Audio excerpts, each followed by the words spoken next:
Sebenarnya Allah Subhanahu wa ta'ala ini Tuhan apa tuan-tuan? Tuhan Maha Pemurah. Tuhan ni kalau sekiranya dia berkira dengan hamba dia, orang yang derhaka dia, setitik ayam pun dia tak bagi dah.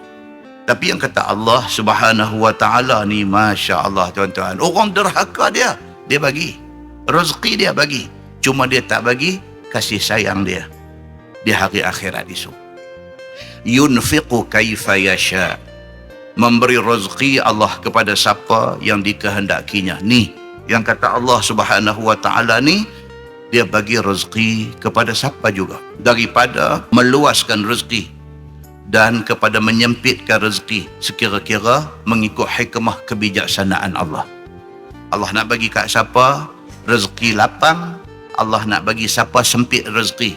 Itu atas bijaksana Allah Subhanahu wa ta'ala. Dan melihat kepada maslahat hamba dia, tiada i'tirad atasnya, tidak ada objection ke atas ketentuan Allah.